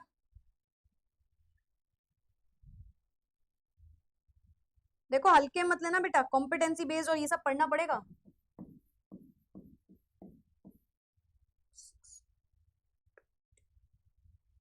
थर्टी 78.6, तो ये आएगा 39200 डिवाइडेड बाय 78.6, 498.7 समथिंग, 498.72, 498.72 आया। कर लोगे पक्का, इंपॉर्टेंट है बेटा, इंपॉर्टेंट है। छुट्टी छुट्टी मत लिखो, अब तुम बच्चे नहीं रह गए हो, तुम अपने स्कूल लाइफ की सबसे बड़ी क्लास में आ चुके हो, ठीक है। मैं आपको चलो इतना प्रॉमिस कर देती हूँ, मैं तुम्हारे बचपने के लिए कोई एक क्लास में कम टाइम में पढ़ाऊंगी, ठीक है। नेक्स्ट क्लास में थोड़ा जल्दी छुट्टी कर दूंगी, पर आज नहीं। एक दो क्वेश्चन अच्छे हैं तो लगाओ, मैं तो कह रही हूँ लगाओ, है ना। होमवर्क फिर बहुत सारे, पर मुझे पता है होमवर्क कितने बच्चे कितना डिसिप्लिन के साथ करते हैं, ठीक है। तो मैं चाहती हूँ कि होमवर्क क्वेश्चन आप कम लो, क्लास में क्वेश्चन आप ज्यादा करो, ये आपके लिए बेनिफिशियल रहेगा। 30 ml of this density given है and 70 ml of this density given है, are mixed at this temperature, form a solution, density again given है, find the depression in freezing point, depression in freezing point हमें निकालना है, delta TF हमें निकालना है, 30 ml of CH3OH। अब क्या करें, ऐसा करते हैं यहाँ पे पेज बढ़ाते हैं, फिर इसको बगल में कर देंगे, इस पे जाओ, पेज ऐड करते हैं अपन, ठीक है। अब सुनो, 30 ml of CH3OH, 30 ml है CH3OH, CH3OH, 30 ml of CH3OH, जिसकी डेंसिटी है 0.798, जिसकी डेंसिटी है 0.798, ठीक है, 30 ml का, ठीक है, ठीक है, ठीक है, ठीक है। और क्या है, 70 ml H2O है 0.998, 0.998 इसकी डेंसिटी की मैंने, ठीक है। फाइंड द और कुछ था, ये हो गया 70 ml, are mixed at 25 degree Celsius, ठीक है, टेम्परेचर गिवन है। फाइंड क्या करना है, find the depression in freezing point, depression in freezing point, KF है 1.86, KF है 1.86 और डेल्टा TF आपको निकालना है। ये फॉर्मूला है, ये क्वेश्चन है, ये गिवन चीज है ना, 1.86, ठीक है। चलो find the depression in freezing point, कैसे निकलेगा ma'am, delta TF is equals to KF into M। M क्या होता है, मोलैलिटी, मोलैलिटी क्या होता है। अच्छा यहाँ पे कहीं ये तो कंफ्यूज नहीं हो रहा मैम, I की वैल्यू कब रखनी है कब नहीं, हमें समझ नहीं आ रहा। जब भी कभी कोई इलेक्ट्रोलाइट दिखे तो I की वैल्यू रखी जाती है, जैसे AlCl3, KCl, K2SO4, है ना, NaCl, H2SO4, ऐसा कोई ग्रुप दिखे जो टूट सके तो आप करते हो, इन सब में नहीं करते, है ना। नॉन इलेक्ट्रोलाइट्स में नहीं होता I की वैल्यू, जैसे आपने पढ़ा था ना चीनी के लिए कहाँ रख रहे थे कोई भी वैल्यू, वो तो नॉन इलेक्ट्रोलाइट था, ठीक है, तो नॉन इलेक्ट्रोलाइट नहीं रखते। चलो M क्या है, मोलैलिटी, मोलैलिटी क्या होता है, number of mole upon mass of solvent in kilogram, ठीक। Given mass upon molar mass whole divided by mass of solvent in kilogram, ठीक। गिवन मास आपको कुछ है क्या, नहीं, वॉल्यूम गिवन है, यस मैम।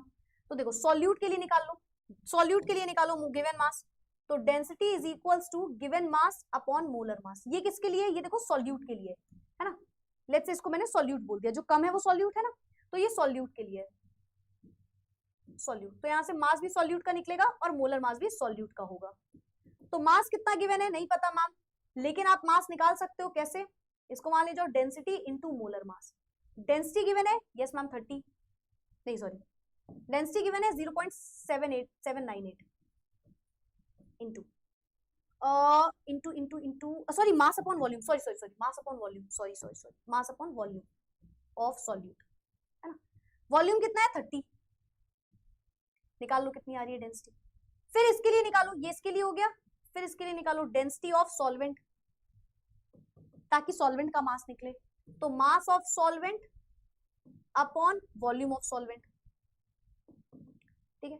तो मास ऑफ सॉल्वेंट निकल आएगा is equals to density into volume. Density कितनी गिवन है 0.99, वॉल्यूम कितना गिवन है 70।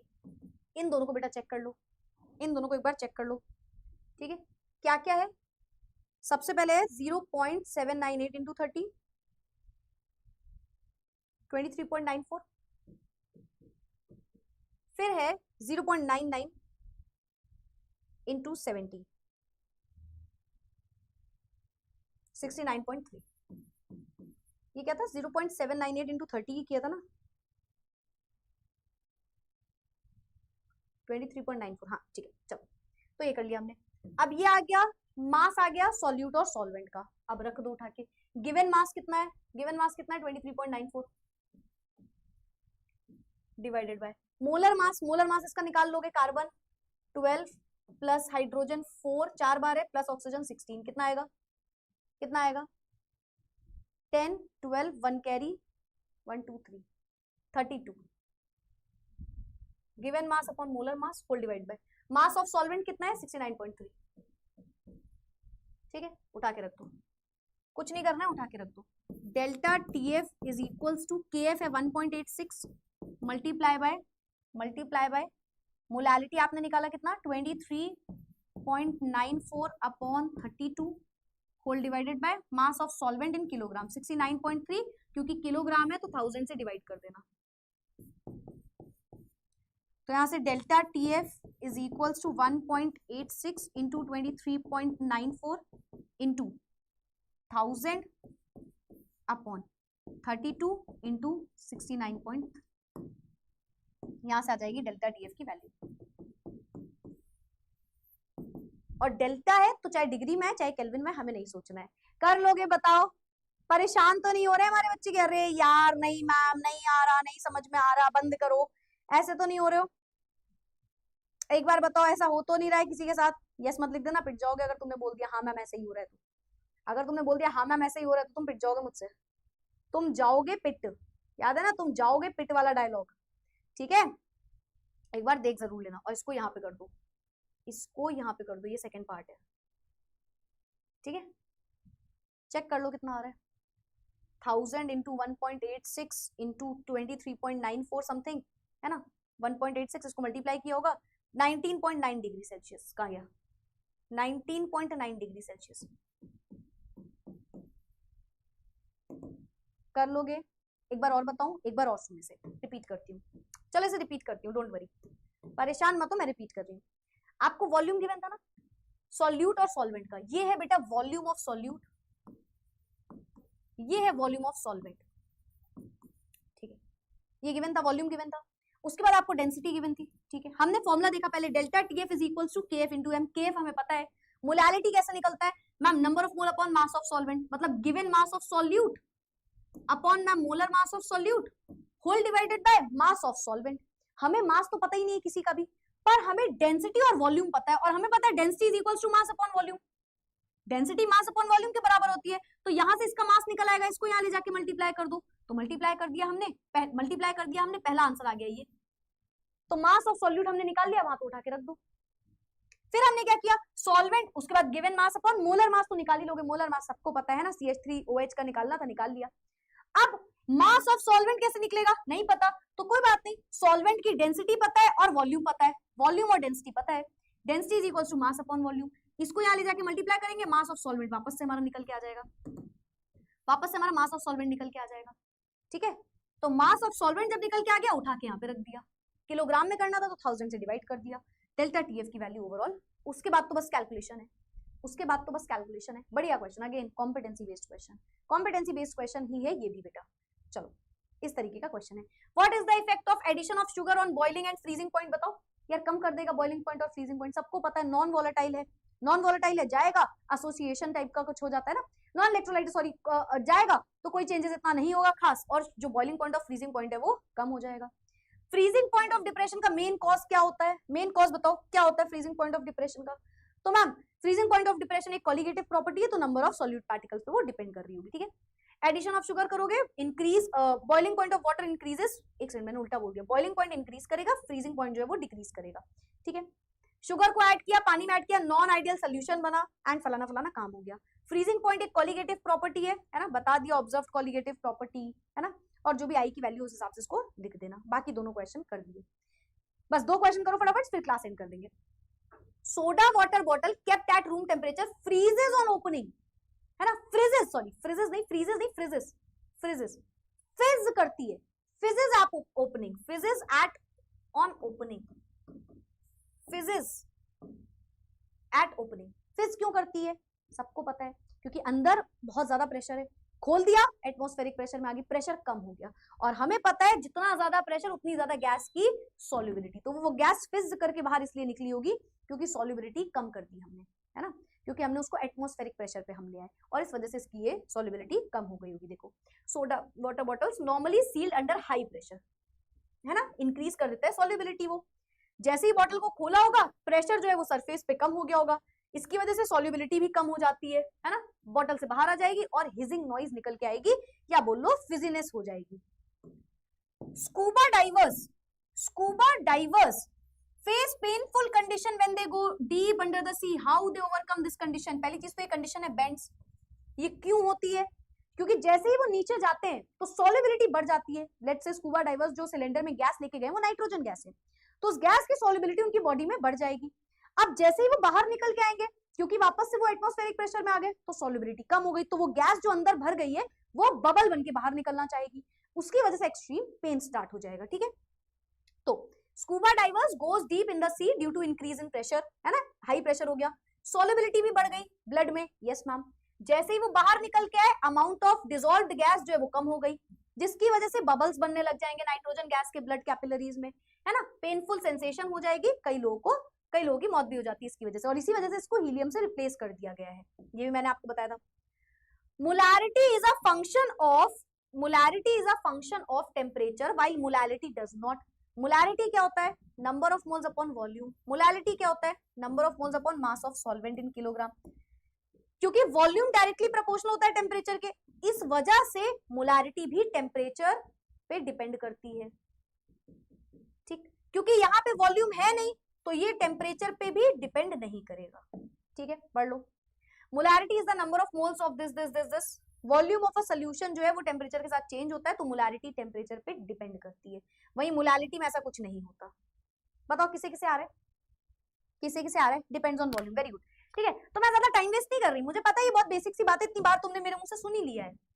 Give a reason, aquatic species are more comfortable in cold water than in warm water, क्यों, क्योंकि टेम्परेचर कम है तो सॉल्युबिलिटी ज्यादा है, एक्सो इनवर्स, है ना, टेम्परेचर जितना कम होगा तो सॉल्युबिलिटी गैस की बढ़ जाती है, तो ऑक्सीजन गैस एक्वाटिक सी वगैरह में जो है वो नीचे ज्यादा है, ऑक्सीजन गैस ज्यादा सॉल्युबल है नीचे, तो वो नीचे खुश है। वहीं जब आप किसी गर्म उसमें लेके जाते हो तो टेम्परेचर बढ़ने की वजह से वहां सॉल्युबिलिटी ऑक्सीजन गैस की कम हो जाती है और आप बोलते हो वो खुश नहीं है। चलो रीड भी कर लेते हैं, ठीक है। Oxygen is present in dissolved state in water as per Henry's law, when temperature rises solubility of a gas घट जाएगी, टेम्परेचर बढ़ने पे कम हो जाती है, इसका मतलब solubility of oxygen warm water में कम है as compare to cold water, और इस वजह से एक्वाटिक मैमल कोल्ड वाटर में खुश रहते हैं।